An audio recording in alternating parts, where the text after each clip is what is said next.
Puji nama Tuhan, Shalom. Puji nama Tuhan.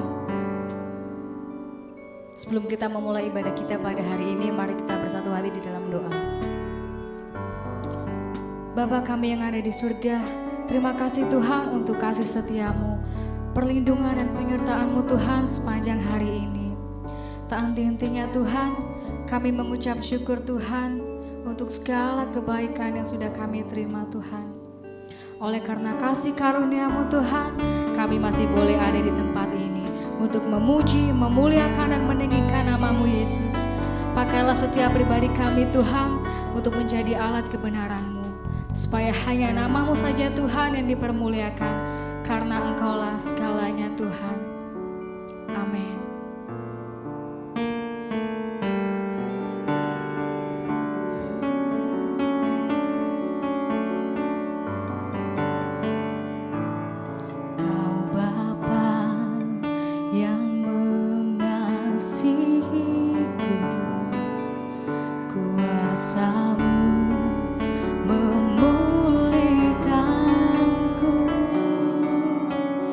Hati yang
sungguh-sungguh Kaulah segalanya di dalam hidupku Tuhan. Amin. Ya Yesus, kerajaanmu, kebenaranmu, itu bagian. Kaulah yang kupandang.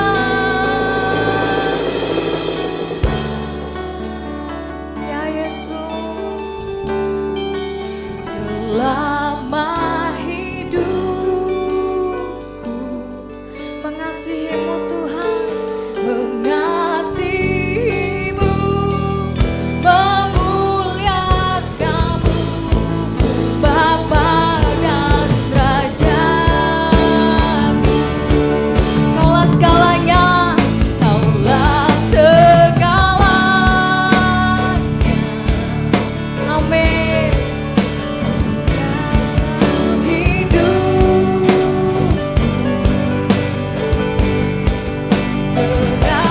kerajaanmu, kebenaranmu, itu bagianku. Kaulah yang kupandang. Selama hidupku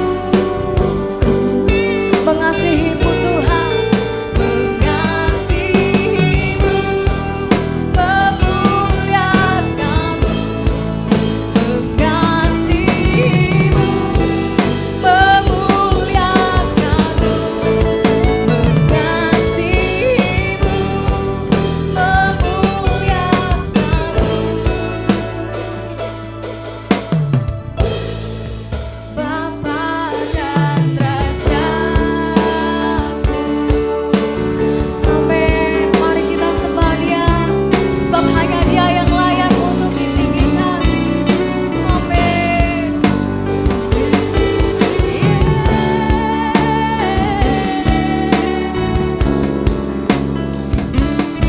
Terima kasih Tuhan. Terima kasih Yesus buat kebaikan-Mu Tuhan, buat anugerah-Mu Tuhan. Amin. Hanya Engkau Tuhan satu-satunya. Tidak ada yang lain Tuhan. Tidak ada yang seperti Engkau Yesus.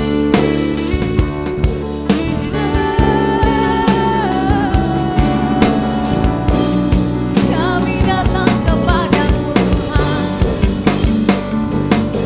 Berkati Tuhan, pimpin kami. Hanya nama-Mu Tuhan. Amin.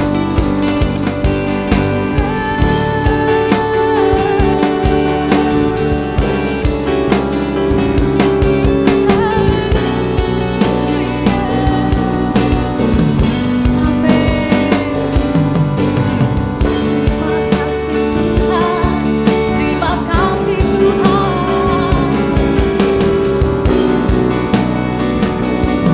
Haleluya. Haleluya. Hanya Engkau Tuhan satu-satunya. Engkau yang sangat kami cinta Tuhan. Tidak ada yang lain Tuhan selain Engkau. Amin.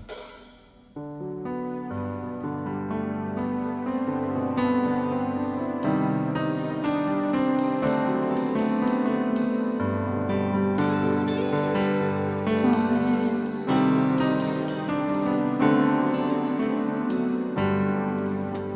Bersyukur selalu bagi kasih-Mu di dalam hidupku.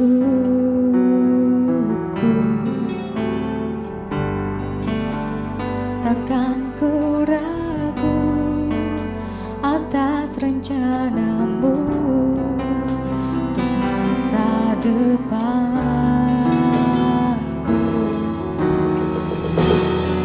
Sebagai Bapa yang baik,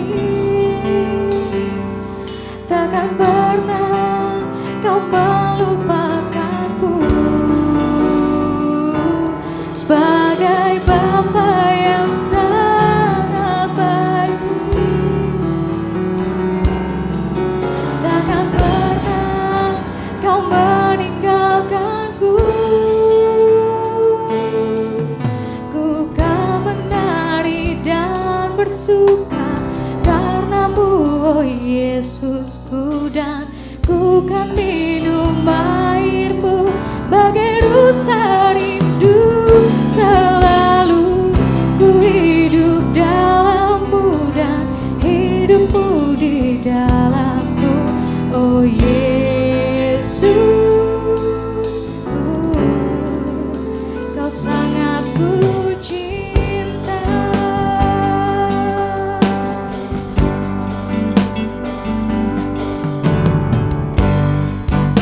Bersyukur selalu bagi kasih-Mu di dalam hidup.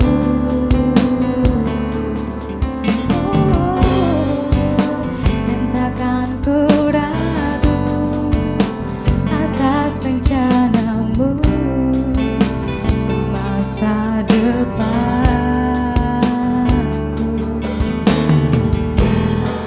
Sebagai Bapa yang baik, takkan pernah Kau melupakanku. Sebagai Bapa yang sangat baik, takkan pernah Kau meninggalkanku. Ku kan menari dan bersuka karena-Mu, oh Yesusku, dan ku kan minum air-Mu bagai rusa rindu selalu ku hidup dalam-Mu dan hidupmu di dalamku. Oh Yesusku,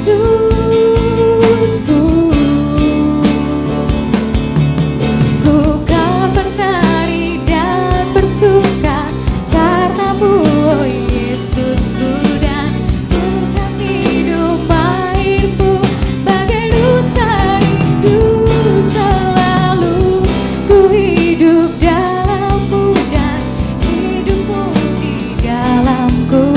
Oh Yesusku, Kau sangat ku cinta.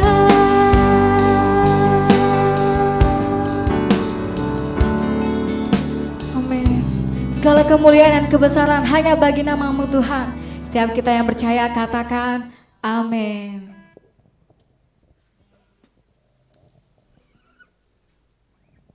Hidup tanpa-Mu.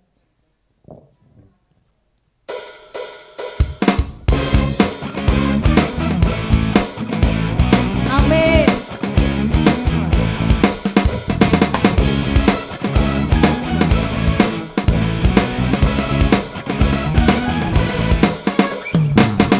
Dunia ini mengatakan hidup untuk senang saja, hiduplah untuk puaskan jiwa. Namun ku mau hidup bagi Allah Bapa. Aku tak bisa hidup tanpa Aku, tak mau hidup tanpa Kaulah nafas yang ku hidup apakah arti hidup.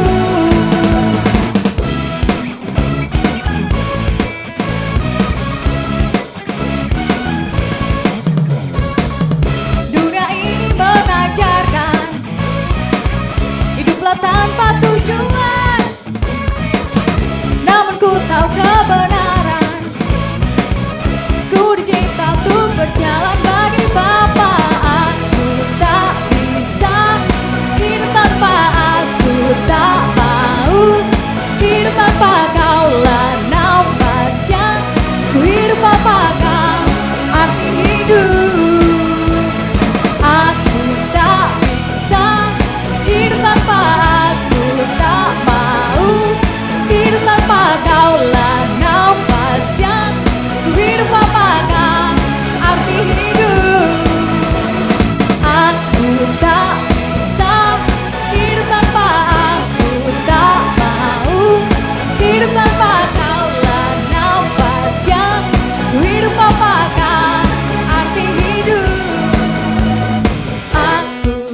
tanpa Kaulah nafas yang ku hidup. Apakah arti hidup jikalau hidup tanpamu?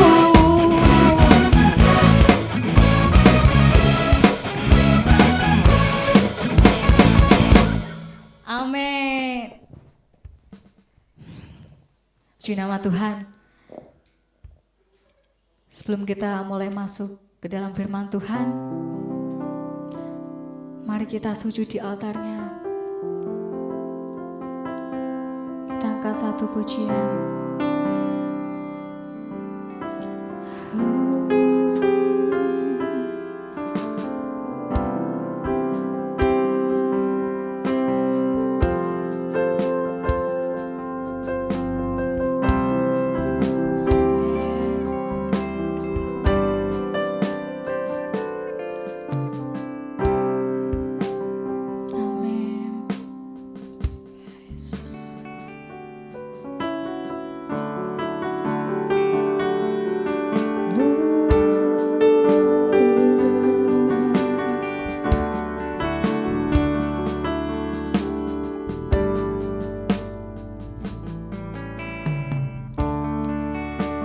Terasa berat,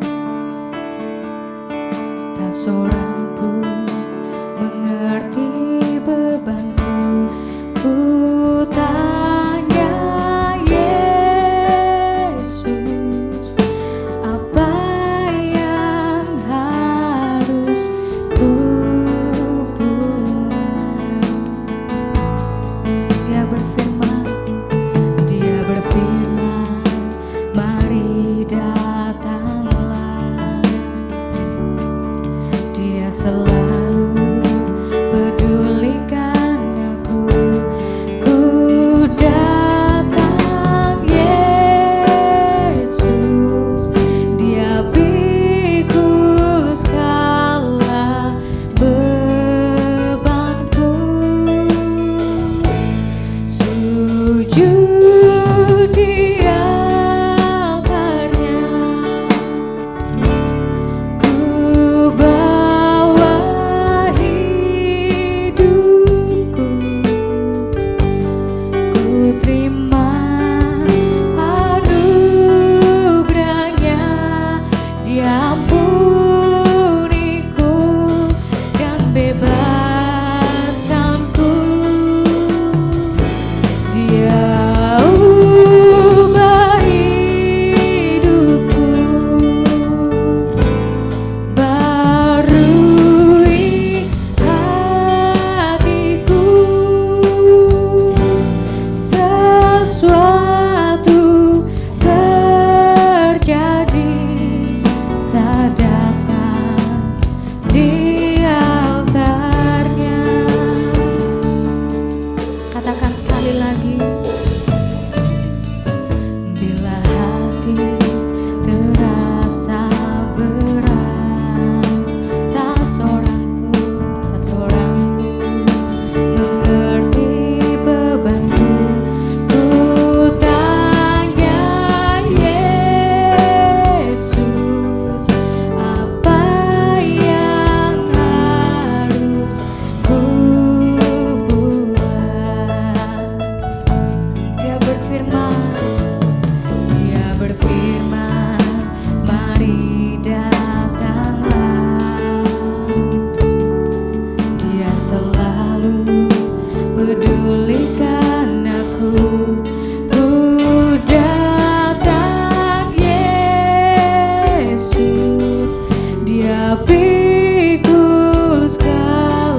Ku bawa hidupku, ku terima anugerahnya, Dia ampuniku dan bebaskanku. Dia ubah hidupku, barui hatiku, sesuatu terjadi saat datang di altarnya. Saya undang hambanya untuk di altarnya. Ku bawa hidupku, ku terima anugerahnya, Dia ampuniku dan bebaskanku. Dia ubah hidupku, barui hatiku, Sesuatu terjadi. sesuatu terjadi saat di altarnya. Sama-sama kita mau menghampiri altar Tuhan. Sujud di altarnya, ku bawa hidupku, ku terima anugerahnya, Dia ampuniku dan bebaskanku. Dia ubah hidupku, barui hatiku, Sesuatu pasti terjadi. sesuatu terjadi Saat datang di altarnya. katakan sesuatu. Sesuatu Katakan terjadi. pemulihan terjadi. Pemulihan terjadi. Terjadi Katakan kemenangan pasti terjadi. kemenangan. Sekali lagi katakan kemerdekaan pasti terjadi. Kemerdekaan terjadi saat datang di altarnya.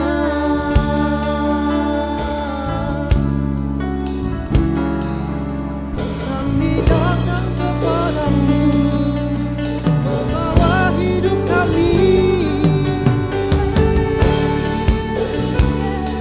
Yesus.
Kami tahu Tuhan, ibadah sore hari ini bukan ibadah yang biasa-biasa saja Tuhan.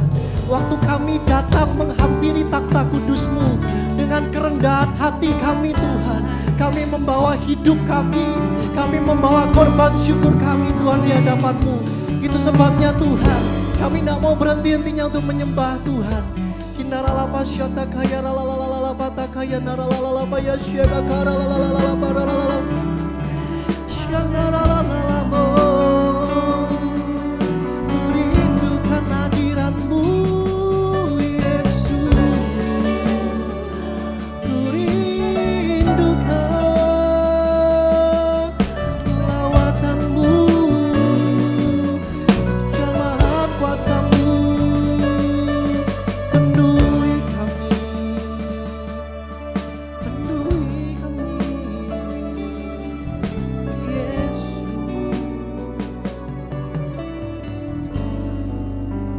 Sebab itu datanglah kepadaku, hai engkau yang berbeban berat, engkau yang letih lesu dan beban berat. Sore hari ini Tuhan mengundang setiap kita, dimanapun teman-teman berada hari ini, siapapun yang menyaksikan tayangan ini, hari ini Tuhan mengundang setiap kita, terlepas dari siapa kita, terlepas dari latar belakang kita. Tapi waktu kita mau datang kepada Tuhan, kita menghampiri Tuhan dengan kerendahan hati, kita membawa syukur kita di hadapan Tuhan, maka Tuhan akan memberikan kelegaan yang dunia tidak pernah bisa berikan. Itu Tuhan berikan buat setiap kita. Itu sebabnya pada sore hari ini, berbicaralah kepada setiap kami Tuhan. Biarlah firman-Mu ini boleh menuntun setiap langkah kami, langkah kehidupan kami Tuhan. Sehingga dalam kehidupan kami ke depan, kami boleh sesuai dengan kebenaran firman-Mu, hidup kami selaras dengan kehendak-Mu Tuhan. Pakai hamba-Mu yang tidak berguna ini Tuhan, hamba-Mu hanya melakukan apa saja yang menjadi tugas hamba. Selanjutnya Roh-Mu yang mengambil alih setiap kami, berbicara kepada setiap kami sambut kebenaran firman-Mu di dalam nama Yesus. Kami siap untuk mendengarkan kebenaran firman-Mu, berikan kami telinga seorang murid, hati seorang hamba. Sehingga waktu kami mendengar, kami boleh melakukan dalam setiap kehidupan kami masing-masing. Kami boleh praktikkan itu dalam kehidupan kami sehari-hari Tuhan. Di dalam nama Yesus, setiap kita orang percaya bersama katakan, amin.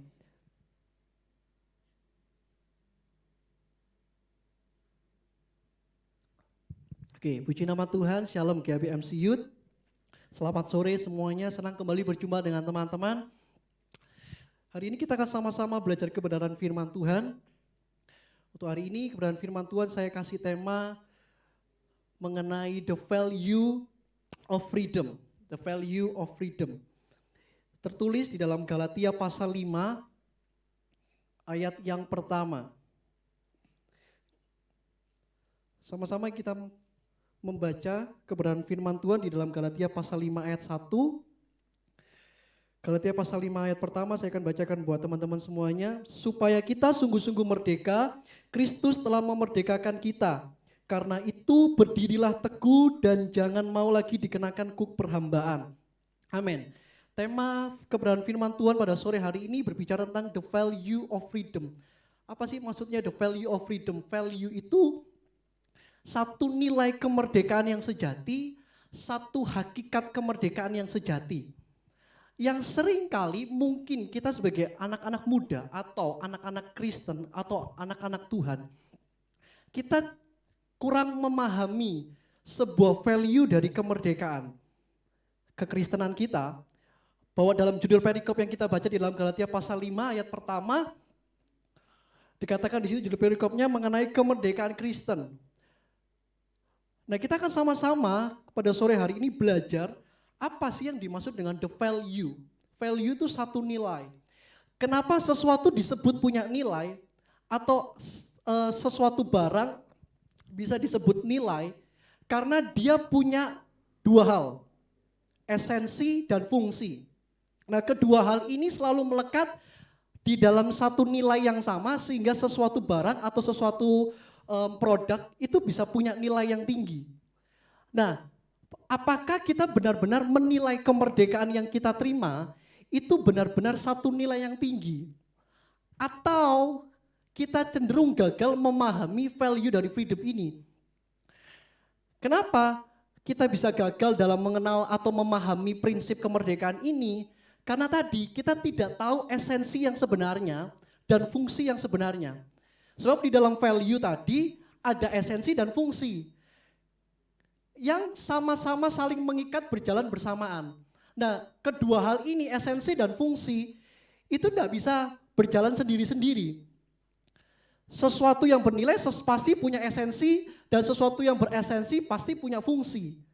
Nah, kita akan sama-sama belajar sore hari ini, teman-teman.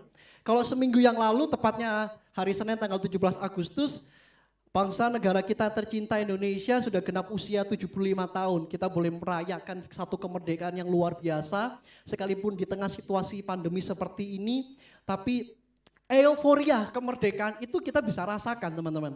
Di mana the founding father, bapak-bapak pendahulu negara generasi sebelum kita, yang merebut kemerdekaan bangsa kita, sehingga hari ini saudara dan saya, setiap kita yang berbangsa dan bertanah air Indonesia ini, kita tidak perlu lagi pegang bambu runcing. Kita tidak perlu lagi hidup di dalam kungkungan hukuman. Kita tidak perlu lagi di bawah penjajahan. Kenapa? Karena founding father kita, pendahulu bangsa kita, sudah merebut kemerdekaan bangsa kita. Dan hari ini teman-teman, setiap kita semuanya, dari kalangan manapun, dari suku manapun, latar belakang manapun, itu kita bisa menikmati kemerdekaan itu tanpa kita bersusah payah atau kita tanpa berperang seperti yang dilakukan oleh bapak-bapak pendahulu kita. Nah, semangat itu masih digelorakan pada hari ini. Semangat itu masih dibawa sampai saat ini. Kenapa? Karena hari-hari ini mungkin kita menghadapi satu situasi yang sulit. Kita tahu bahwa keadaan negara kita mengalami satu situasi pandemi seperti ini, bukan cuma bangsa kita tapi seluruh dunia. Tapi saya bangga waktu bangsa kita genap usia 75 tahun kemarin, hampir seluruh dunia, bahkan beberapa negara terbesar itu mengucapkan dan memberikan selamat hari kemerdekaan kepada bangsa kita. Sekalipun mereka bukan satu bangsa dengan kita, tetapi mereka bisa merasakan dan mereka bisa mengikuti kemerdekaan itu. Nah, kita tarik itu dalam kebenaran firman Tuhan hari ini. Pertanyaannya, apakah hari ini sebenarnya setiap kita benar-benar sudah merdeka atau belum? Kalau semangat 45 negara kita itu gelorakan dalam kehidupan sehari-hari kita sebagai bangsa dan tanah air, itu selalu digelorakan. Nah, bagaimana dengan kita bagaimana kemerdekaan di dalam kekristenan, bagaimana kemerdekaan dalam Kristus itu, semangat Injil yang didasari oleh Injil itu terus digelorakan. Nah, Paulus menulis surat Galatia ini bukan kunjungan yang pertama kali Paulus di Galatia. Tetapi itu kunjungan yang sekian kalinya Paulus melakukan perjalanannya, dan selalu dalam perjalanan pengkabaran Injil, semangat Injil Paulus ini yang terus dibawa kemanapun Paulus pergi. Nah, khususnya hari ini kita belajar di dalam surat Galatia, teman-teman, pasal 5, 1 perikop itu kita akan sama-sama belajar. Kira-kira apa sih value of freedom ini? Bagaimana kita bisa mengerti esensi dan fungsi dari kemerdekaan itu sendiri? Karena kita mengatakan supaya kita sungguh-sungguh merdeka. Pertanyaannya seperti tadi awal saya katakan, apakah saudara dan saya, teman-teman semuanya, kita benar-benar sudah merdeka apa belum? Atau apakah kita benar-benar sungguh sudah merdeka? Nah, kita akan melihat ini dalam pembelajaran kita hari ini. Apakah sebenarnya saya sudah benar-benar merdeka di dalam kekristenan saya? Mungkin secara jasmania, secara negarawan saya merdeka. Tetapi apakah di dalam kekristenan kita benar-benar mendapatkan kemerdekaan itu di dalam Kristus? Nah, kata merdeka di dalam bahasa aslinya menggunakan kata eleoteros. Eleoteros itu memiliki 4 makna. Yang pertama adalah freeborn, terlahir merdeka. Lalu yang kedua di dalam arti sipil, itu artinya kita berhenti menjadi budak. Lalu yang ketiga, itu bebas tidak terkendalikan atau tidak terikat. Ini dan makna yang keempat adalah bebas dari hukum Musa. Nah, keempat makna ini adalah makna dari kata eleoteros yang dipakai oleh kata kemerdekaan ini. Waktu Paulus menuliskan ini bahwa supaya kita sungguh-sungguh merdeka menggunakan kata eleoteros, apakah sebenarnya saudara dan saya kita pertama kita benar-benar terlahir sebagai orang merdeka? Kedua, kita berhenti menjadi budak. Budak apa? Nanti kita akan belajar sama-sama. Yang ketiga, kita bebas dan tidak terkendalikan atau tidak terikat. Dan yang keempat, kita bebas dari hukum Musa. Nah, tapi dalam pembelajaran ini seringkali ada misinterpretasi di sini. Dan ada satu kesalahpahaman, mungkin kegagalan pahaman, di mana waktu itu orang Yahudi menilai pengajaran Paulus ini menganut satu pengajaran antinomianisme. Satu freedom yang diberikan itu yang diajarkan oleh Paulus berdasarkan asas Injil.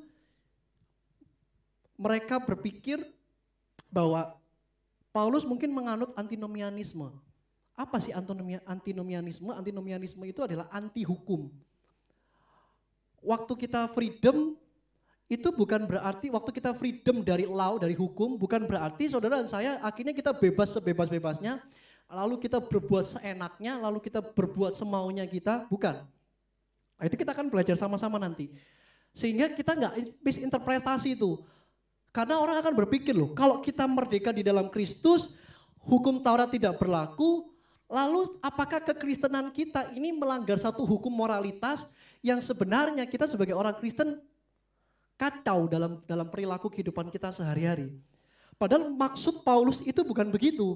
Kata merdeka itu bukan berarti kita semata-mata kebebasan untuk dengan sekehendak hati kita, dengan semaunya kita itu melakukan kejahatan atau melakukan dosa.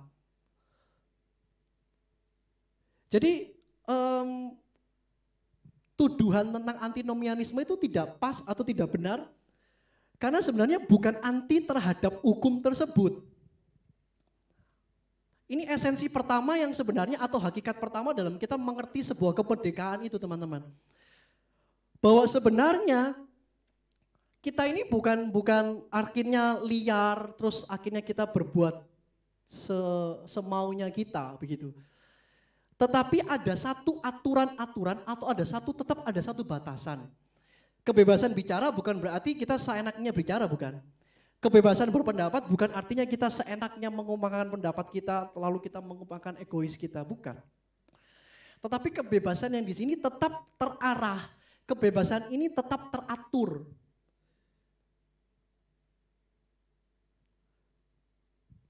Nah, Paulus mengajarkan bahwa supaya kita ini benar-benar sungguh merdeka, karena apa? Kristus telah memerdekakan kita. Nah, ketika kata Kristus telah memerdekakan kita ini, satu esensi yang sebenarnya kita mesti paham bahwa saudara dan saya kita tidak perlu berjuang lagi untuk merebut kemerdekaan itu. Karena Kristus sudah memerdekakan kita dan menebus kita di dalam kemerdekaan itu.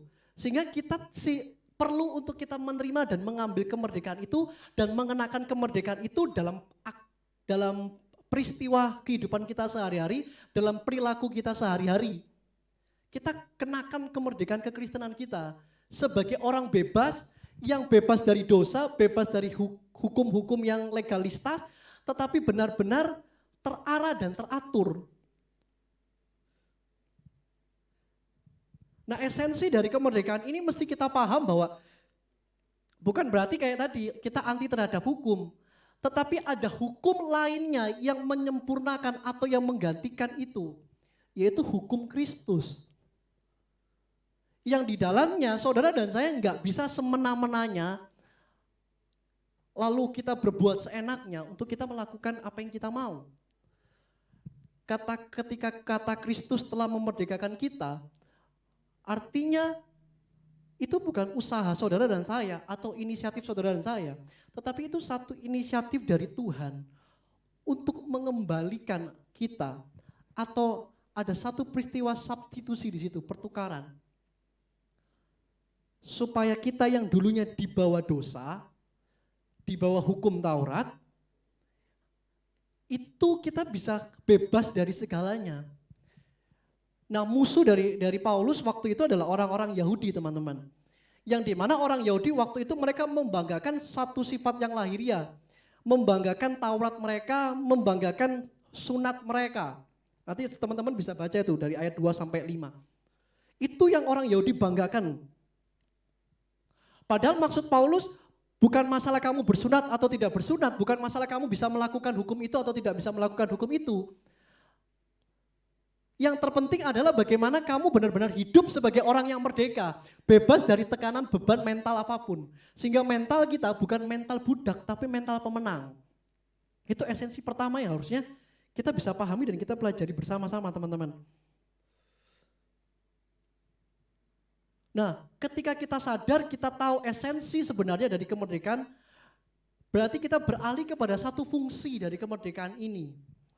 Nah, masalahnya terjadi namanya disfungsi di sini. Disfungsi itu bukan berarti tidak berfungsi, tetapi ada kelainan fungsi di sana. Itu sama seperti ballpoint, teman-teman. Kita tahu ballpoint itu untuk menulis atau mencatat atau tanda tangan. Tapi kalau saya tanya kepada teman-teman, apakah ballpen bisa untuk menggaruk badan? Bisa. Ballpen untuk mengganjal pintu gitu? Bisa, sangat bisa. Tapi apakah itu fungsi yang sebenarnya ballpen itu diciptakan? Tidak. Sekalipun dia bisa, sekalipun kelihatannya berfungsi, itu yang saya sebut disfungsi. Kelihatannya berfungsi, tapi sebenarnya dia barang ini atau ballpen tadi itu dia tidak bisa berfungsi semaksimal atau sesuai dengan tujuan dia diciptakan. Nah, waktu Kristus telah memerdekakan kita dari dosa, itu ada fungsi yang sebenarnya saudara dan saya kita terima. Fungsinya apa? Di situ dikatakan di ayat pertama, Kristus telah memerdekakan kita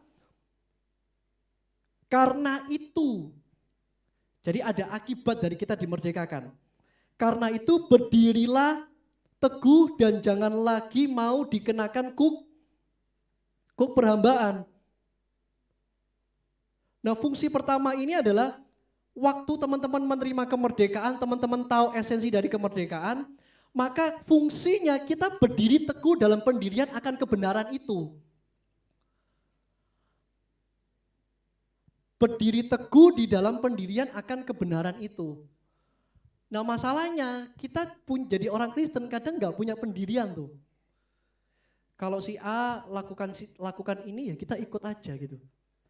Kita jadi anak-anak muda yang gampang tergerus dengan arus dunia. Teman kita membawa ke sini ya kita ikut aja. Teman kita mengajak ini kita ikut aja. Kita kayak nggak punya, ya itu tadi terjadi disfungsi tadi di awal. Kenapa? Karena kita tidak berfungsi semestinya. Karena fungsi dari kemerdekaan itu kita mesti berdiri teguh di dalam pendirian akan kebenaran. Nah, pendirian kita akan kebenaran itu sejauh mana kita tetap tidak terombang-ambingkan dengan keadaan, situasi, atau kondisi yang terjadi hari-hari ini. Kita gampang kok untuk melihat orang merdeka ya. Ciri-ciri orang merdeka itu terlihat dari raut muka dia, dari cara dia bisa berjalan, dari cara dia menghidupi kehidupan sehari-harinya itu bisa terlihat kok teman-teman.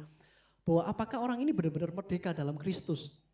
Nah, kemerdekaan dalam kekristenan ini bukan satu kemerdekaan yang cuman sekedar euforia, teman-teman dimerdekakan lalu selesai. Tidak, ada tujuan di balik itu, ada fungsi di balik itu.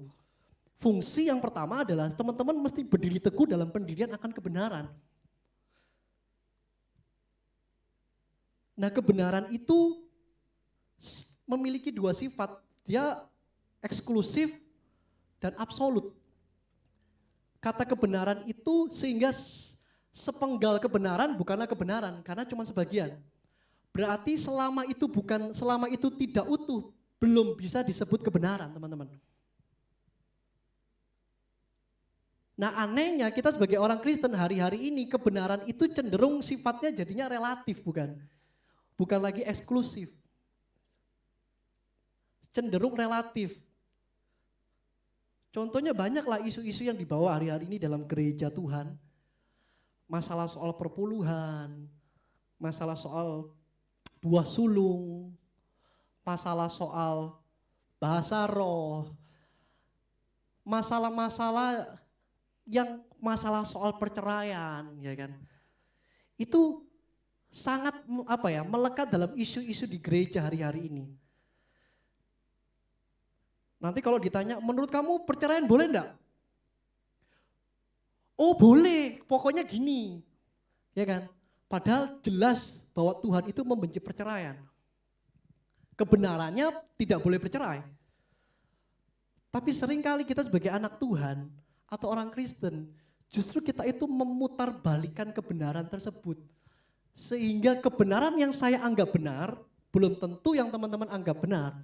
Kebenaran yang teman-teman anggap benar, belum tentu kebenaran yang saya anggap benar. Harusnya itu kembali kepada kebenaran firman Tuhan ini, teman-teman.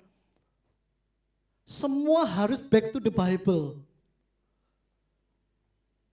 Selama kebenaran firman Tuhan itu tidak melekat dalam kehidupan kita, kita akan cenderung jadinya relatif. Oh boleh aja kok asal gini. Oh boleh kok gini gitu. Sehingga cenderung sifatnya relatif. Padahal kebenaran itu bukan relatif. Kebenaran itu saudara pilih ya atau tidak. Saudara tidak bisa dalam kekristenan gray area, tidak ada namanya area abu-abu, itu tidak ada. Teman-teman harus putuskan teman-teman ada di hitam atau teman-teman ada di putih. Tidak ada kata oh ya mungkin boleh, tidak ada kata kemungkinan. Sebab kebenaran itu bukan bicara soal kemungkinan. Kebenaran selalu bicara soal kepastian. Nah kebenaran di dalam firman Tuhan itu satu kepastian yang Tuhan berikan dalam setiap kehidupan teman-teman. Setelah Kristus sudah memerdekakan kita, kita berdiri teguh di dalam pendirian kita akan kebenaran. Sehingga apa? Sekalipun kondisi keadaan situasi sekeliling kita membawa kita ke dalam satu kesalahan, sekalipun itu kecil loh teman-teman. Iya kan? Kadang kan kita selalu digoda dari hal yang terkecil. Halah enggak apa-apa, sekali aja loh. Iya kan? Sekali aja loh enggak apa-apa, nyoba dikit aja loh enggak apa-apa. Iya kan? Tapi justru itulah akhirnya kita jatuh kepada kesalahan yang sama, jatuh bangun dalam dosa yang sama. Karena apa? Karena kita tidak memfungsikan kemerdekaan yang Kristus berikan dalam kehidupan kita. Kita tidak berdiri teguh dalam pendirian kita akan kebenaran.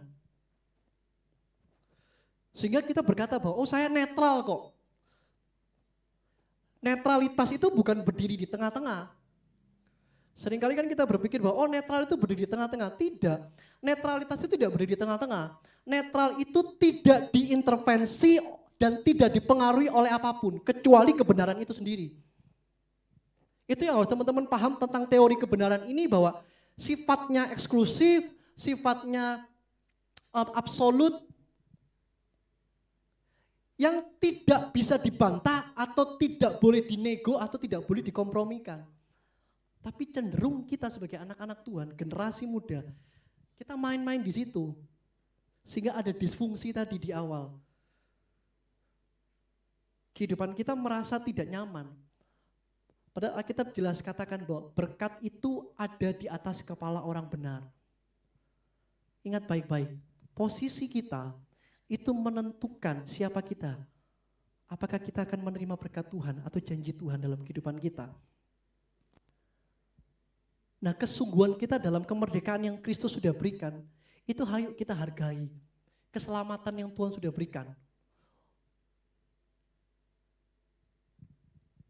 Nah di dalam kebenaran itu ada 3 hal. Tadi sifatnya adalah absolut dan eksklusif.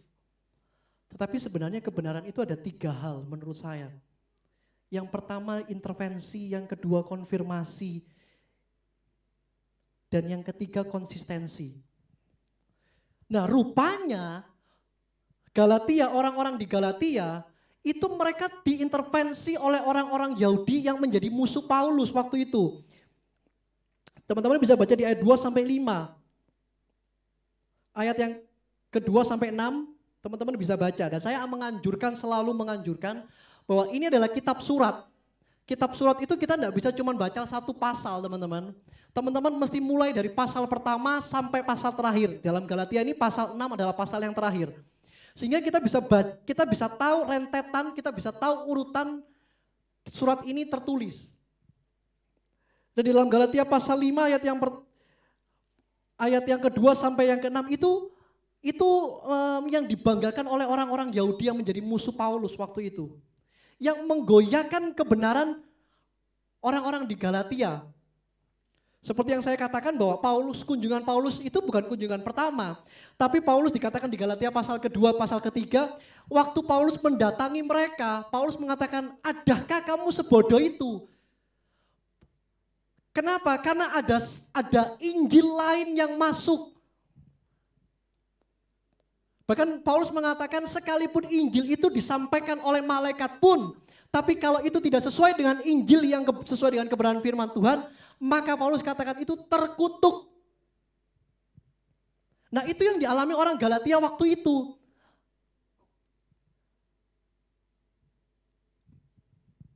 Sehingga di dalam Galatia pasal 5 ayat yang ke-6 dikatakan, ayat yang ke-7, dahulu kamu berlomba dengan baik, siapakah yang menghalang-halangi kamu sehingga kamu tidak menuruti kebenaran lagi? Ada intervensi dari pihak luar, tapi cenderung intervensi itu jauh lebih terpengaruh ketika itu ada dari dalam. Itu sebabnya penting untuk di dalam itu memiliki satu kesatuan, satu kesamaan visi, satu kesamaan misi. Nah, intervensi dari pihak luar inilah yang membuat orang Galatia itu tidak lagi berlomba dengan baik. Paulus menggunakan kata metafora itu berlomba. Kamu dulu itu berlomba dengan baik loh, tapi sekarang kamu tuh dihalangi untuk tidak lagi menuruti kebenaran itu. Ada disfungsi kan di situ. Kebenaran itu tidak boleh diintervensi dengan apapun. Ketika diintervensi, maka itu tadi sifatnya jadinya relativitas. Oh, enggak apa-apa kok. Yang penting kan baik. Iya kan? Berbohong demi kebaikan boleh enggak? Halo, berbohong demi kebaikan boleh enggak menurut teman-teman? Enggak apa-apa lah kan demi kebaikan toh. Seringkali kita dilema di situ. Nah, dilema itu salah satu dampak dari kita enggak standing firm, kita enggak berdiri teguh. Kita enggak punya pendirian di situ. Maka Paulus mengatakan di ayat yang ke-8, ajakan untuk tidak menuruti lagi bukan datang dari Dia yang memanggil kamu. Ayat yang ke-9, sedikit lagi sudah mengkamirkan seluruh adonan. Dan kebetulan saya sekolah masak, teman-teman. Saya pastry. Saya membaca kalimat ini di ayat 9 ini bahwa sedikit ragi itu mengkamirkan adonan. Ragi itu kalau dalam bahasa kita itu vermipan gitu atau yeast. Sedikit itu bisa mengkamirkan atau mempengaruhi semua adonan untuk bisa mengembang. Itu sama gini, satu kesalahan itu bisa mempengaruhi semua kehidupanmu. Satu permasalahan dosa yang kamu tidak bisa selesaikan, itu terus akan mempengaruhi kehidupanmu sehingga kamu tidak bisa berdiri teguh dalam pendirian akan kebenaran firman Tuhan. Kenapa? Karena kamu terus diintervensi dengan masalah dosa.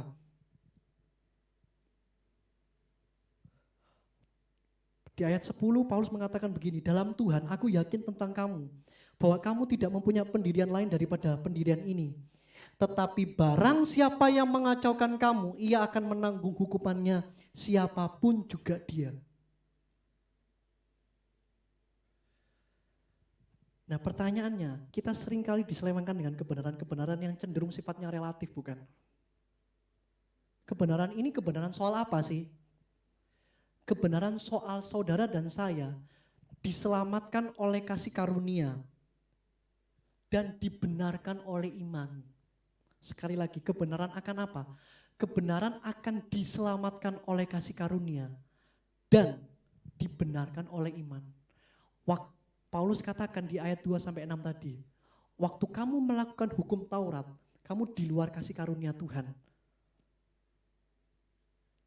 Dan di Galatia pasal yang ketiga, pasal yang kedua, pasal 4. Alkitab katakan hukum Taurat itu tidak punya dasar untuk kita iman. Artinya begini, saudara untuk menaati hukum Taurat itu tidak perlu iman yang besar kok. Sebab dasar dari hukum Taurat itu bukan iman. Tapi dasar saudara menerima dan memperoleh kasih karunia Tuhan itu iman. Iman akses dari kita menerima kasih karunia Tuhan. Sehingga kemerdekaan yang Tuhan berikan dalam kehidupan kita ini berfungsi sebenarnya. Sehingga kita ini tidak mudah terintervensi dengan pihak manapun. Kita berdiri teguh dengan prinsip kita. Tapi jangan sampai kita merasa diri kita paling benar. Tapi kalau kita tahu itu benar, terus aja. Dan dalam kehidupan Paulus, pelayanan Paulus, pengabaran Injil Paulus selalu menghadapi situasi-situasi yang tidak mengenakan. Tapi Paulus tetap berdiri teguh dalam kebenaran Injil itu. Nah, adakah di antara teman-teman hari ini kita berfungsi untuk kita tetap berdiri teguh dalam pendirian kebenaran firman Tuhan itu? Atau justru kita labil sebagai anak Tuhan? Sebagai generasi muda kita labil. Jadi apa ya, panasnya itu, kalau bahasa Jawanya itu entup-entup gitu loh. Apa ya, entup-entup itu bahasa apa ya? Jadi panasnya itu cuman redup-redup begitu loh. Ya itu masih untung sih redup-redup, kalau mati lebih bahaya lagi. Jadi pastikan kehidupan kita hari ini teman-teman, kita hidup di dalam kebenaran itu dengan apa? Tidak diintervensi. Yang pertama tidak intervensi. Nah kebenaran itu harus dikonfirmasi. Konfirmasinya apa? Ya back to the Bible. Saya bersyukur saya dipertemukan dengan Tuhan, dipertemukan oleh Tuhan dengan beberapa banyak orang. Bahkan mereka yang di atas usia saya, bahkan mereka yang lebih senior di atas saya, sering diskusi, sering sharing dengan saya. Tapi ini loh yang kadang saya heran. Waktu saya mencoba untuk menyampaikan satu kebenaran firman, itu mereka lalu patahkan statement saya, mereka lalu bangun tembok-tembok pembatas itu. Tapi bukan berarti saya terintervensi, enggak. Sebab apa? Saya mesti konfirmasi dengan Alkitab. Setiap siapapun yang ketemu dengan saya selalu menjawab back to the Bible. Saudara mau tanya apapun, Alkitab akan menjawab permasalahan dalam kehidupan kita. Tapi kan enggak kan, kadang kita tanya sama teman kita, padahal teman kita belum tentu benar loh. Itu perlu dikonfirmasi kebenaran. Dan kebenaran itu sifatnya konsistensi tadi, teguh, berdiri teguh. Konsistensi artinya apa? Tidak diombang-ambingkan. Kenapa? Karena Kristus telah memperdekakan kita. Sehingga waktu Kristus memerdekakan kita, di dalam Galatia pasal 2 dan pasal 3, pasal 4, dikatakan bahwa Kristus telah menebus kita dari hukum Taurat. Supaya kita tidak lagi di bawah hukum Taurat. Ingat, bukan menghapus hukum Taurat, tetapi menggantikan, lebih tepatnya menyempurnakan. Sehingga Paulus mencatatkan bahwa Kristus itu sudah menebus kita dengan darah yang mahal. Nah kata menebus itu memakai kata exagorazo. Exagorazo itu ditebus, artinya apa? Dikembalikan pada keadaan kita semula. Kita tidak lagi hidup di bawah kungkungan dosa teman-teman. Saya selalu pakai ilustrasi ini dimanapun sharing dengan beberapa teman saya. Itu seperti begini teman-teman, kayak seekor burung kakak tua yang dia di dalam sangkarnya. Waktu teman-teman tangkap burung kakak tua ini, teman-teman taruh di sangkar, teman-teman ikat kakinya. Dia akan berupaya untuk keluar dari sangkar tersebut. Tapi tidak bisa, kenapa? Karena kakinya terikat. Semakin dia berjuang, semakin dia ingin melepaskan, semakin sakit kakinya. Tapi akhirnya dia menyerah, lalu akhirnya dia memutuskan untuk tidak keluar dari sangkar tersebut. Coba 1 minggu setelah percobaan itu teman-teman lakukan, teman-teman buka sangkarnya, lalu rantai dari kakinya teman-teman buka.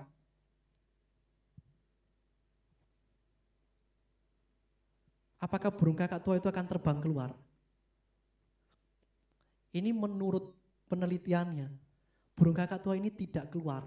Sekalipun sangkar dibuka, sekalipun rantai dibuka. Kenapa? Karena mindsetnya sudah terikat, saya tidak mungkin bisa keluar. Maka untuk mengeluarkan dan menerbangkan burung kakak tua ini, kita mesti bawa dia keluar dari sangkar untuk tahu. Ini saya pakai ilustrasi bahwa Kristus memerdekakan kita. Kata menebus itu exagorazo. Saudara dan saya diberikan satu free will, kehendak bebas. Untuk apa? Kita tidak menyelewengkan kehendak bebas itu.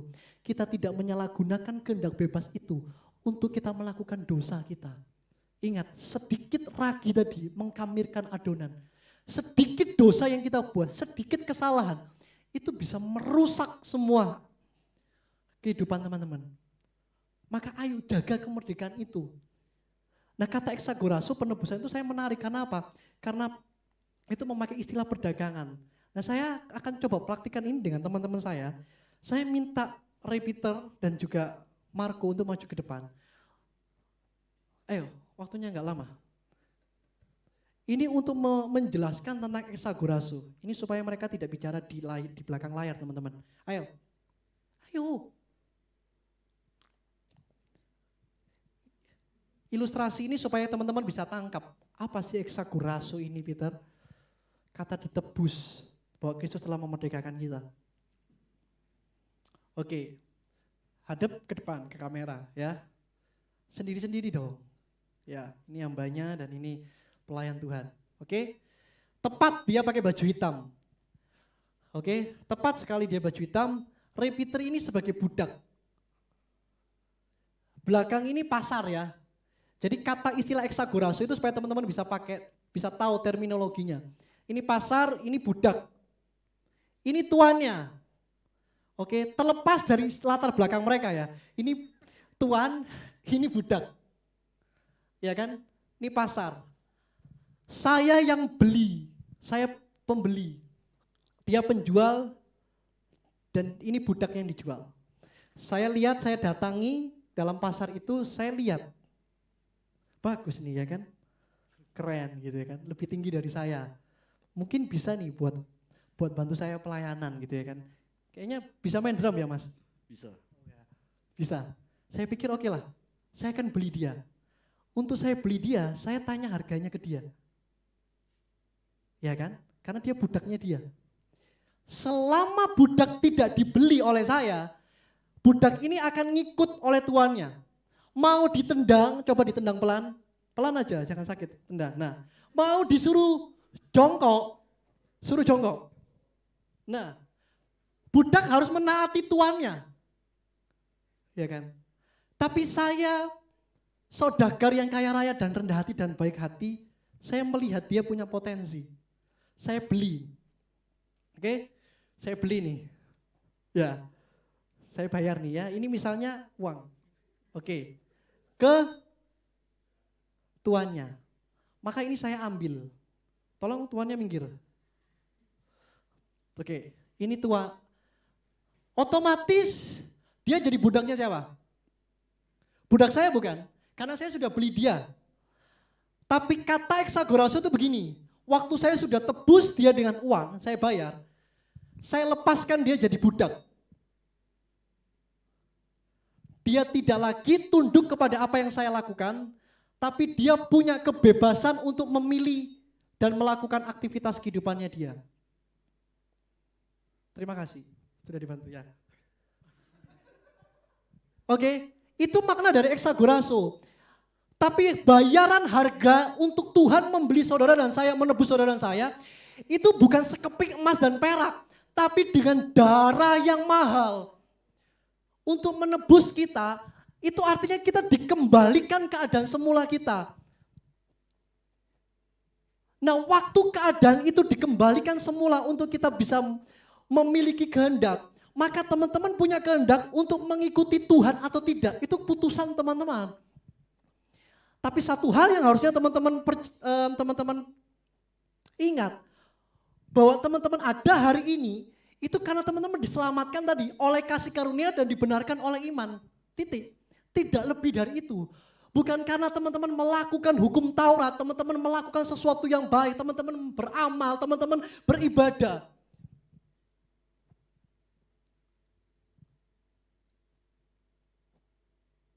Itu yang disebut dengan exagorazo, ditebus.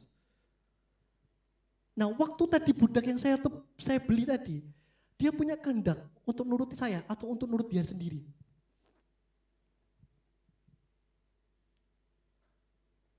Nah, masalahnya apakah hari ini kita masih terkekang dalam kehidupan kita, terkungkung dalam kehidupan dosa kita, sehingga apa? Ajakan untuk kita menuruti kebenaran itu tidak lagi kita lakukan. Makanya ayat 13 dikatakan begini, saudara-saudara, memang kamu telah dipanggil untuk apa? Merdeka. Tetapi janganlah kamu mempergunakan kemerdekaan itu sebagai sebuah kesempatan untuk kehidupan dalam dosa. Seberapa banyak kita sebagai anak-anak Tuhan yang ditebus menjadi milik kepunyaan Tuhan. Kita tidak sadar loh bahwa kemerdekaan yang kita terima itu Yesus harus mati di atas kayu salib. Tadi terjadi disfungsi. Kita sering menyalahgunakan kesempatan itu. Mungkin saudara pikir, enggak apa-apalah, besok aja saya bertobat. Mungkin teman-teman berpikir, itu jadi pikiran teman-teman, enggak apa-apalah, it's okay. Tapi pertanyaannya hari ini, kita mau renungkan, seandainya hari ini adalah hari terakhir teman-teman untuk hidup, apa yang membuat teman-teman pantas untuk masuk ke surga? Itu harus teman-teman renungkan. Apa karena perbuatan baik atau karena teman-teman sudah melayani Tuhan? Itu tidak sebanding dengan kasih karunia yang Tuhan berikan dalam kehidupan kita. Nah, kebenaran itu harus kita pegang dalam kehidupan kita. Dengan apa? Untuk apa? Di ayat yang ke-13 tadi dikatakan, melainkan layanilah seorang akan yang lain oleh kasih. 14. Sebab seluruh hukum Taurat tercakup dalam satu firman ini, yaitu kasihlah sesama manusia seperti dirimu sendiri. 15. Tetapi jikalau kamu saling menggigit dan saling menelan, awaslah supaya jangan kamu saling membinasakan. Artinya kebenaran yang tadi kita sudah terima, diselamatkan oleh kasih karunia dan dibenarkan oleh iman. Itu kita mau melayani teman-teman kita yang mungkin mereka masih terjebak, mungkin mereka masih terikat. Kita mau melayani mereka dengan kasih, terlepas dari siapa mereka, terlepas dari latar belakang mereka. Dan itu yang selama ini dalam kehidupan saya, Tuhan bawa saya untuk ketemu selalu dengan orang-orang baru, yang mereka hancur, yang mereka rusak dalam kehidupan mereka. Saya tidak lebih baik, tapi saya melayani mereka dengan kasih. Kasih artinya saya tidak menerima, artinya saya tidak melakukannya dengan pamrih. Gitu. Saya melakukan dengan keikhlasan dan ketulusan hati waktu saya melayani. Sebab saya tahu saya sudah dibenarkan, saya berdiri dalam kebenaran itu, maka saya tahu kebenaran itu saya gunakan untuk apa? Saya melayani seorang dengan yang lain dengan kasih. Dan sekalipun saya tidak pernah terima bayaran spesial apapun untuk saya mungkin konseling, untuk saya sharing, untuk saya diskusi dengan orang. Saya selalu siap, sekalipun itu lewat WA, sekalipun itu chat. Bahkan khusus untuk anggota-anggota youth kita GABMC. Kadang mereka sharing, kadang mereka cerita. Dan satu kepuasan bagi setiap kita yang mentor. Saya tidak lebih baik sih, saya tidak sebut mentor. Tapi satu kepuasan kita ketika kita bisa melihat, itu seperti Rasul Paulus melihat, orang yang dimentor itu berkembang dalam kerohanian mereka.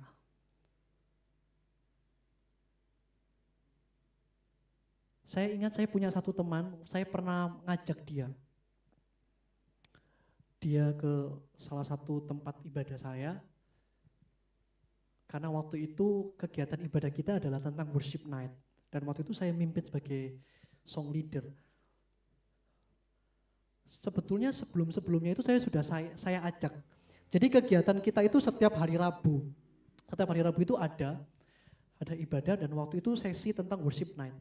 Sebelumnya saya sudah ajak anak ini, ayo meloo. Gitu loh. Nah inilah melayani dengan kasih itu saya enggak paksa, ya wes kamu udah ikut, bukan berarti kamu enggak mau melok, wes gak usah jadi temanku. Enggak gitu juga. Oke enggak apa-apa gitu ya kan. Saya lepas, sampai akhirnya saya tuh sifatnya tuh tarik ulur gitu loh teman-teman. Oke lah, saya lepas, saya enggak menanyakan gitu, karena mungkin bagi dia terlalu risih gitu. Setelah itu, saya enggak tahu, tiba-tiba di hari yang Rabu kok pas waktu itu worship night, pas saya juga pelayanan itu, dia WA saya. Dia WA saya dan dia tanya, Pit kamu kosong tak? Loh kamu kan tahu lah setiap Rabu aku pergi. Oh iya tak, ya wis aku tak melok ae. Oh iya tak, beneran tak ini? Iya, tapi aku jemputan. Oke lah, sekalipun itu jauh rumahnya. Tapi saya jemput dia. Saya di Gunung Anyar, dia di daerah Kutisari sana. Saya jemput, kita cita-cita, dia tanya nanti apa? Nanti itu worship night. Mungkin dia enggak terlalu tahu tentang worship night, malam penyembahan. Aku bilang sama dia, udah kamu ikutin aja. Seperti apa? Singkat cerita, dia ibadah, kita ibadah, selesai. Dalam perjalanan tahu nggak dia ngomong begini. Satu hal yang membuat saya terenyuh itu dia bilang bahwa untung ada kamu, Pit. Karena dia bilang bahwa selama ini tidak ada orang yang peduli dan care sama saya dan respect dengan saya. Dan di waktu yang tepat itu, waktu dalam penyembahan itu dia benar-benar mengalami hadirat Tuhan, mengalami lawatan Tuhan, mengalami jaman Tuhan. Sekalipun dia enggak ngerti gitu loh. Tapi saya tahu dia menangis di situ. Tuhan benar-benar menjamah dia.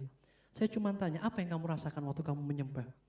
Jawabannya dia, aku merasakan tenang dan merasakan lega. Dan itu tidak pernah dia temukan dalam kehidupan dia sehari-hari. Saya enggak merasa saya lebih baik teman-teman. Tapi kata itu saya selalu bahagia gitu ya. Ketika saya bisa jadi mediator buat mereka. Ayo kita melayani mereka dengan kasih. Sekalipun saya tahu saya capek, sekalipun itu jauh, sekalipun itu perlu biaya, perlu tenaga, perlu effort yang keras. Tapi ayo, kita harus melihat mereka dengan jiwa. Supaya apa? Mereka benar-benar bisa berdiri di atas kaki mereka sendiri dan mereka bisa melakukan kebenaran itu. Nah, kebenaran yang inilah kita lakukan untuk kita melayani seorang dengan kasih.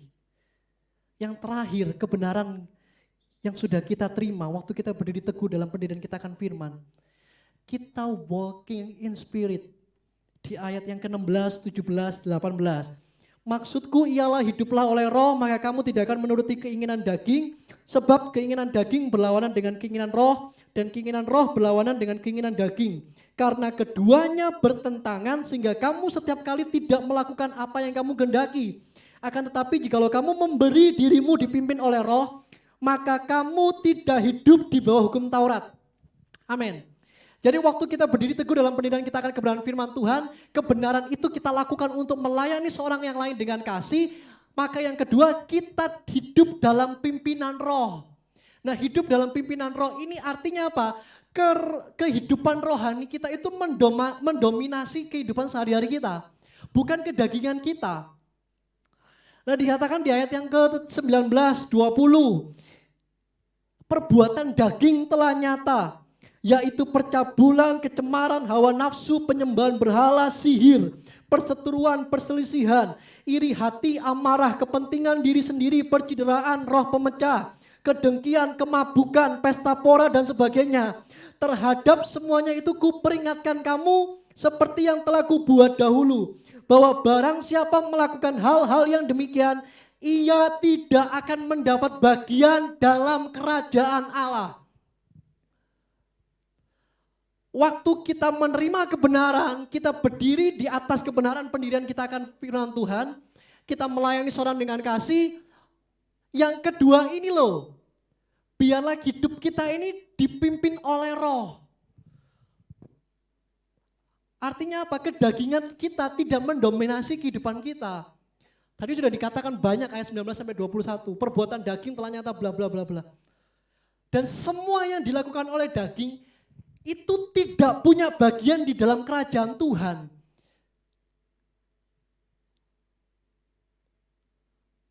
Ironis kan, kita sebagai orang yang sudah dimerdekakan, kita ditebus, kita menerima kebenaran, justru kita selewengkan kebenaran kita dengan apa? Kita hidup dalam daging.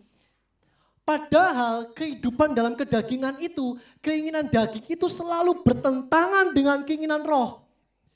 Di dalam surat Galatia ini selalu ada pertentangan-pertentangan yang ditulis. Iman dengan kasih karunia, hukum Taurat dengan janji. Semua yang bertentangan itu loh. Kadang justru yang bertentangan itu menjadi kawan buat kita. Kadang kan. Sehingga kita, bahkan Paulus mengatakan di situ, sehingga kamu setiap kali tidak melakukan apa yang kamu kehendaki.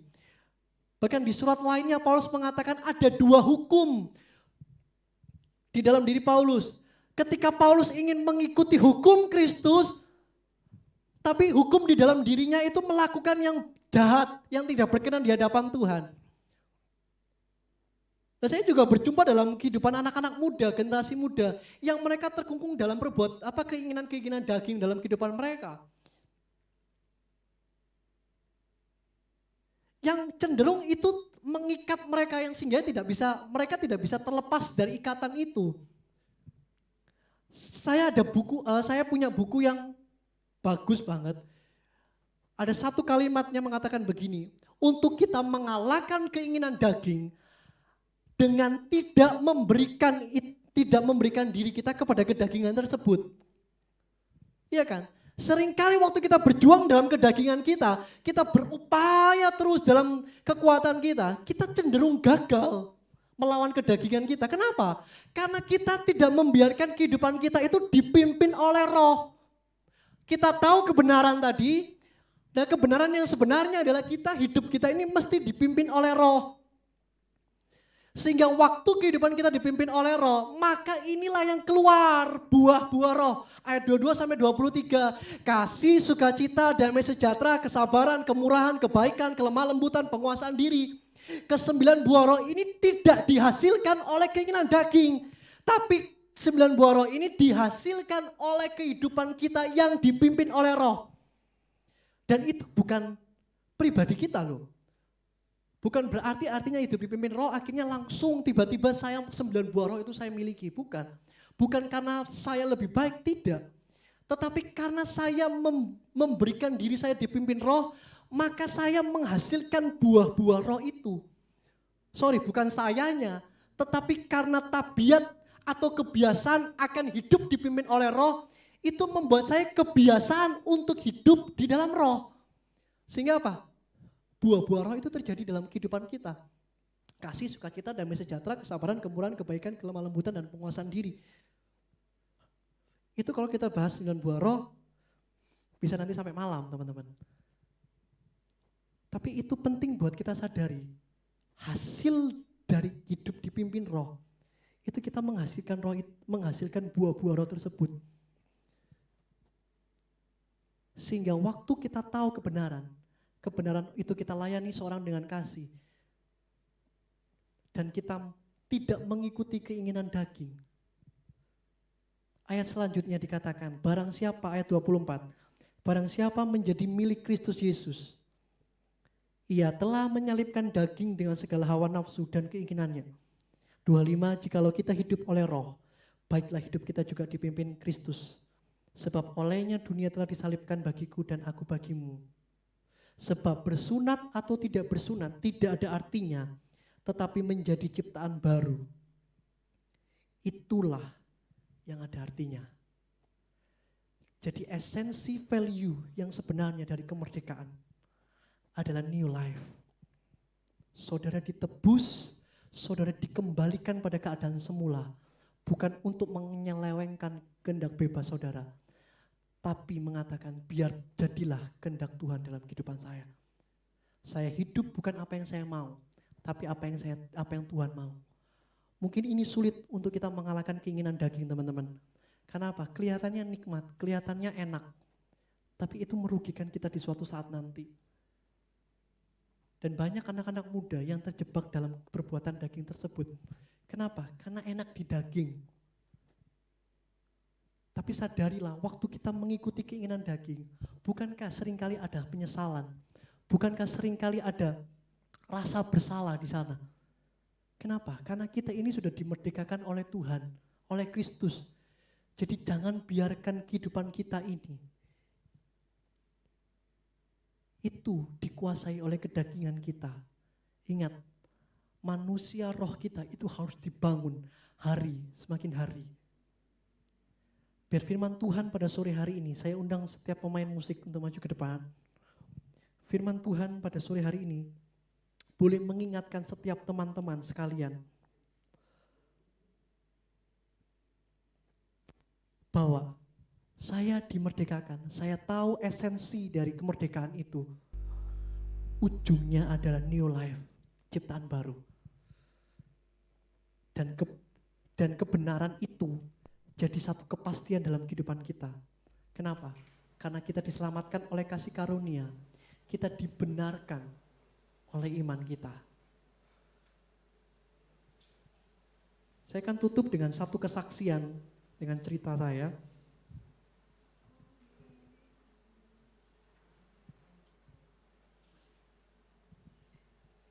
Saya tutup dengan satu cerita pengalaman pribadi saya.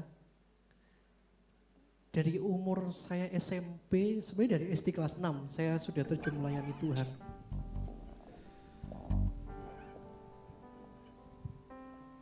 Tolong di zoom out. Jadi waktu SD saya terjun dalam pelayanan, SMP saya terjun dalam pelayanan, tapi waktu saya masuk di SMK itu saya mulai jatuh-jatuhnya di sana. Seakan-akan saya melayani Tuhan, tapi satu sisi saya juga melayani kedagingan saya. Sehingga pelayanan saya kelihatannya loh ya, memberkati orang. Banyak orang yang nangis, banyak orang yang dijamah. Tapi setiap saya pelayanan saya merasa kosong. Saya merasa ada yang kurang. Dan semasa saya SMK, saya melayani Tuhan, saya tidak tahu. Karena saya tahu memang itu potensi saya punya talenta di situ. Sehingga singkat ceritanya orang tua rohani saya menganjurkan saya untuk pelayanan pelepasan. Saya pikir buat apa, ya kan? Saya pikir buat apa saya pelepasan gitu. Pelayanan pelepasan. Tapi mami saya tidak memaksa saya, mami rohani saya tidak memaksa saya. Sehingga sampai waktu di mana saya melayani Tuhan, Tuhan sendiri yang menangkap saya. Selama ini saya melayani dengan kesombongan, melayani karena saya bisa, melayani dengan kemampuan saya. Tapi di luar itu saya mengecewakan Tuhan. Sampai akhirnya saya ngambil puasa bahwa Tuhan, apakah saya harus pelayanan pelepasan? Lalu Tuhan kasih saya satu pernyataan. Satu pernyataan untuk saya benar-benar memberikan diri saya untuk pelayanan pelepasan. Saya bilang, buat apa Tuhan? Saya lo tidak ada masalah. Oke lah, saya berdosa, oke. Saya minta ampun. Tapi tidak berhenti di situ. Harus sampai beres dan tuntas. Sampai akhirnya saya menyerahkan diri saya untuk pelepasan. Saya tahu pelepasan saya itu unik dan tidak dibayangkan. Ya kan, dia terus manifest dan yang lainnya sebagainya. Sakit, tapi memang sakit waktu pelepasan itu. Tapi Tuhan cuma bilang, pelepasan ini akan membawa kamu kepada pelayanan yang lebih lagi, yang lebih dahsyat, lebih dahsyat. Saya tidak lebih baik dari teman-teman. Saya juga pernah jatuh di dalam yang sama, dalam dosa yang mungkin teman-teman pernah lakukan. waktu saya pelepasan, saya memberikan diri saya. Oke lah Tuhan, aku milik Tuhan, jadi seperti apa yang Tuhan kehendaki. Dan saya ingat betul sesi pelepasan itu tepat di mana saya memasuki usia yang baru. Dan waktu saya pelepasan, saya ingat kalimat terakhir. Kalimat terakhirnya waktu papi saya mendoakan bahwa inilah anakku yang kukasih dan kepadanya lah aku berkenan. Tapi dalam hati saya pikir, loh Tuhan, saya sudah bobrok, saya sudah enggak karuan. Tapi kenapa Tuhan masih berkenan kepada saya? Karena Tuhan mau ketika saya berdiri atas kebenaran itu, waktu saya berdiri atas kebenaran, Tuhan mau saya melayani orang dengan kasih. Tuhan mau hidup saya dipimpin oleh Roh. Dan memang terbukti, saya merasakan sukacita yang luar biasa. Saya merasakan benar-benar freedom in Christ. Saya benar-benar merasakan bebas, sebebas-bebasnya. Dan itu ternyata mempengaruhi sampai saat ini saya melayani Tuhan. Itu sebabnya saya selalu mengingatkan buat setiap kita yang melayani Tuhan, ayo jangan main-main lagi dengan kehidupan kita. Mimbar ini bukan tempat untuk atraksi pertunjukan kita. Setiap kita yang di atas mimbar, baik yang firman, baik yang singer, WL, pemain musik, hidup kita harus benar-benar tuntas di hadapan Tuhan. Sebab semua orang akan melihat siapa kita. Di atas mimbar kita boleh baik, di atas mimbar kita boleh elok dengan permainan musik kita, elok dengan alunan nada kita, elok dengan kefasihan bicara kita. Tapi kalau itu kosong dan kehidupan kita masih terkungkung dalam dosa, kita masih punya mental budak, maka kita tidak akan pernah mengalami kemerdekaan sepenuhnya. Dan saya berdoa value of freedom ini ujungnya cuma satu kok, new life, ciptaan baru. Setiap kita pelayan Tuhan akan dituntut untuk hidup lebih benar. Dan saya berdoa bahwa setiap kita hari ini yang mengambil pelayanan, setiap kita yang melayani Tuhan, ayo kita hidupi kebenaran itu, berdiri teguh dalam pendirian kita akan kebenaran firman Tuhan, supaya kita bisa melayani orang dengan kasih dan hidup kita dipimpin oleh Roh. Biarlah Tuhan Yesus memberkati firman pada sore hari ini. Saya ajak kita semua tutup mata.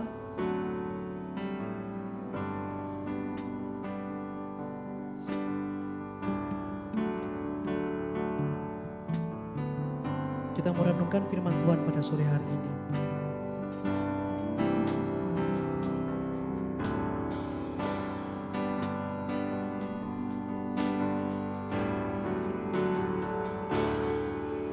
Ampuni semua kesombonganku, ampuni semua kedagingan,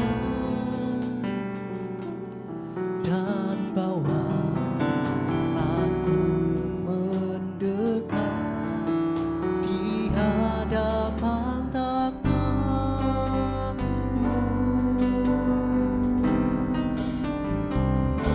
Ampuni aku yang tak peduli akan kerinduan di hati.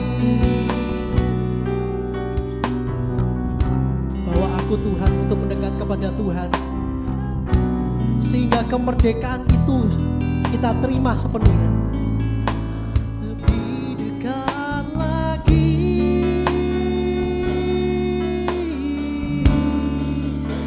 jangan biarkan aku pergi, jangan biarkan aku berlari menjauh dari takhta-Mu.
Jangan biarkan Aku pergi, jangan biarkan aku berlari menjauh dari kami tidak mau menjauh dari kasih karunia Tuhan. Kasih karunia yang Kau beri. bawa kami Tuhan, bawa kami.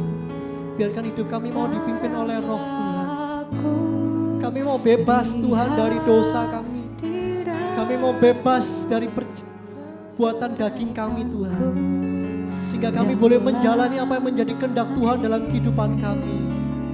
di hadirat, Syakara batakaya nalala di batak. hadapan. Narabashe bakarala gorala batakaya narabaya sikika narala batakaya. Kinarala basyaka narala lala batak narala batak. Adakah di antara saudara sekalian? Mungkin kalian merasa, oh ya saya sudah merdeka. Tapi saya masih tetap jatuh dalam dosa yang sama. Mungkin teman-teman sering kali waktu teman-teman melakukan dan berupaya untuk melawan kedagingan itu, justru teman-teman cenderung gagal. Ingat, untuk mengalahkan kedagingan dengan tidak menyerahkan diri kita kepada kedagingan tersebut. Tapi biarkan Roh Tuhan itu yang memimpin kehidupan kita. Hari-hari ini mungkin teman-teman merasakan bahwa kayaknya hampa, kayaknya kosong. Ingat, di dunia ini tidak akan ada kepuasan lain selain kau datang kepada Tuhan. Tidak ada kelegaan yang lain selain kau datang kepada Tuhan. Sebab Kristus telah memerdekakan kau. Dia menebus kita dari perbudakan akan dosa. Dan kita dipanggil menjadi hamba Allah. Untuk berdiri teguh dalam pendirian kita akan kebenaran firman. Sehingga melalui kebenaran itu, kita bisa melayani seorang yang lain dengan kasih. Dan hidup kita dipimpin oleh Tuhan. Saya tahu itu bukan hal yang mudah. Saya tidak lebih baik dari teman-teman. Saya tidak jauh lebih rohani dari teman-teman. Tapi kita mau putuskan yuk. Terlebih lagi buat setiap kita yang melayani Tuhan. Mungkin kita masih main-main. Kita masih coba-coba. Ingat, selama kesempatan itu masih ada Tuhan berikan. Ayo kita datang kepada Tuhan.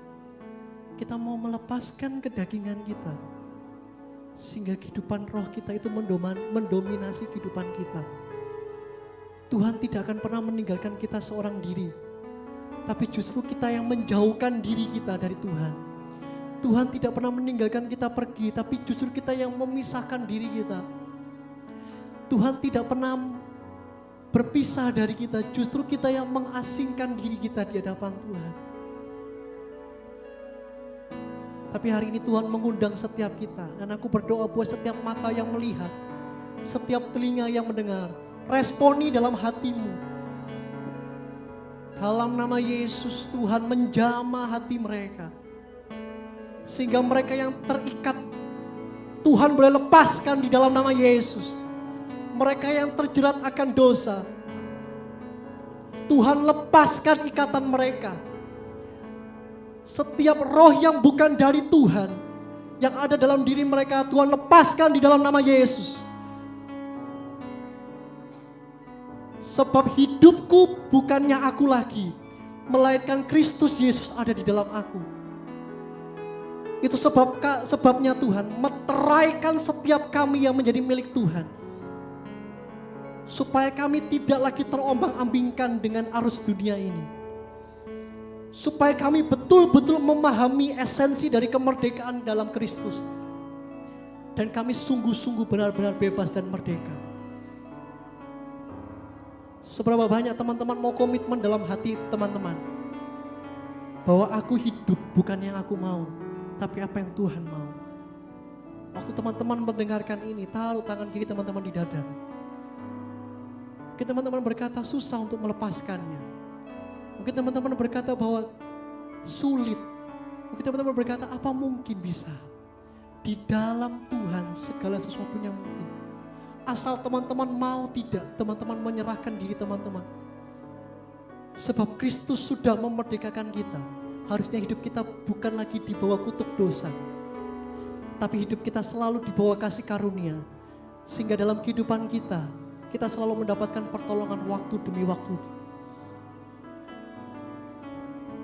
Tuhan menjamah dan melawat setiap mereka yang menaruh tangan mereka di dalam dada, taruh tangan kiri mereka di dada. Kami lemah, mereka terbatas Tuhan. Tapi kuasa Tuhan tidak terbatas.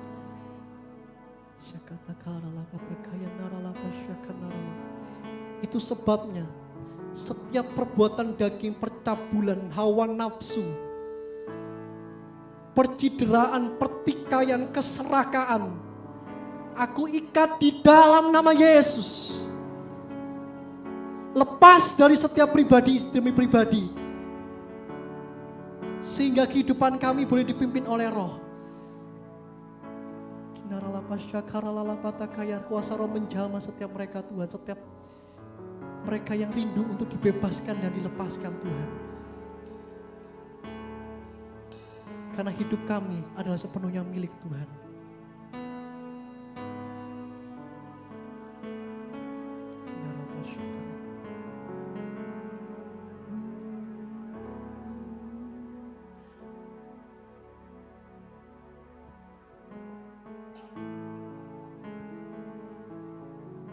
Kau membuatku sesuai rencanamu. Kau memegang setiap musim hidupku. Ku angkat tanganku dan berseru, ku milikmu.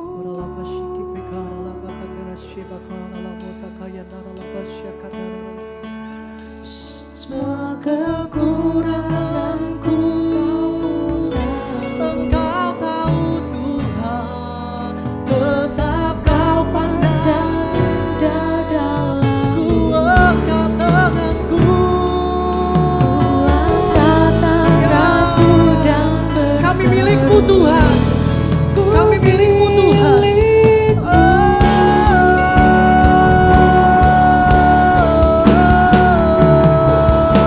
Kau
waktu sebagian ini untuk kita mau menyembah Tuhan.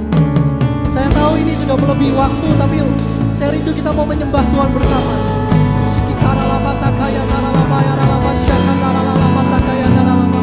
Kami milik Tuhan, kami kepunyaan Tuhan, hidup kami milik Tuhan.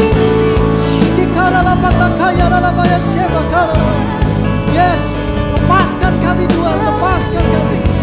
Dalam nama Yesus, dalam nama Yesus.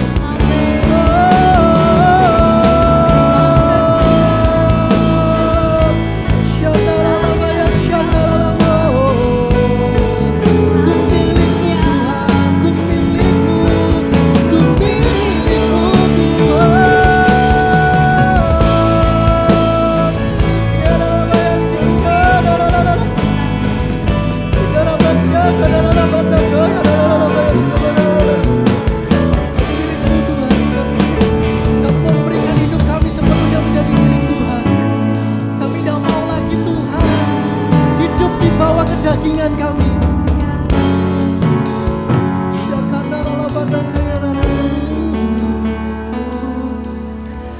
Christ is enough for me. Christ is enough for me.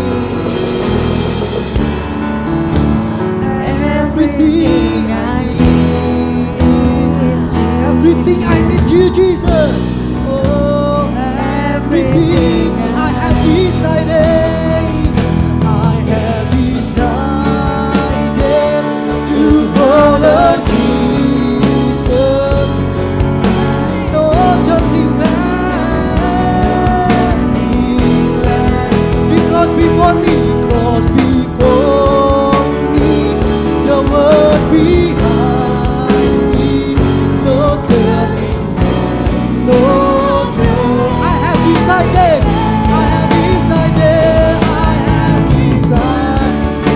Saya serahkan hambanya untuk Mas David.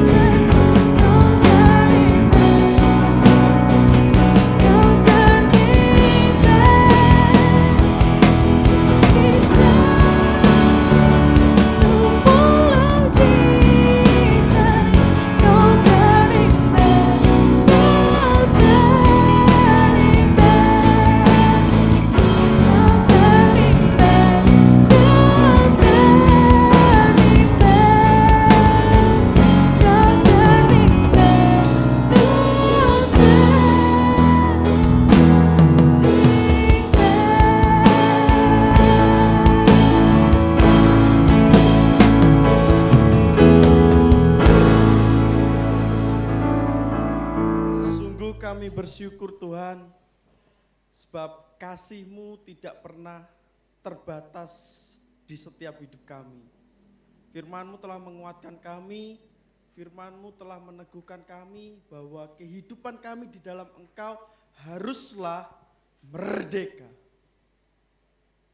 Tentunya kemerdekaan ini kami dapat ketika kami mulai percaya dan menyerahkan, merendahkan kehidupan kami sepenuhnya untuk Engkau bentuk, proses, dan bahkan sampai di titik kami tidak memiliki kemauan atau kehendak di dalam setiap kehidupan kami. Sebab kehendak kami adalah kehendak yang didasarkan atas kehendak-Mu saja. Terpujilah nama-Mu Tuhan, Engkau memberkati Saudara Peter yang telah menyampaikan kebenaran firman-Mu. Biarlah firman Tuhan yang telah ditaburkan membawa kami untuk semakin dekat lagi kepada Engkau dan semakin juga meneguhkan hamba-Mu Peter untuk tetap melayani Engkau dengan penuh tanggung jawab dan penuh dengan kesadaran bahwa yang dilayaninya adalah Tuhan di atas segala raja. Kiranya Tuhan Engkau memberkati dalam setiap masa mudanya, Engkau memberkati di dalam setiap pekerjaannya, apapun yang dikerjakannya Tuhan jadikan berhasil sesuai dengan kehendak-Mu saja.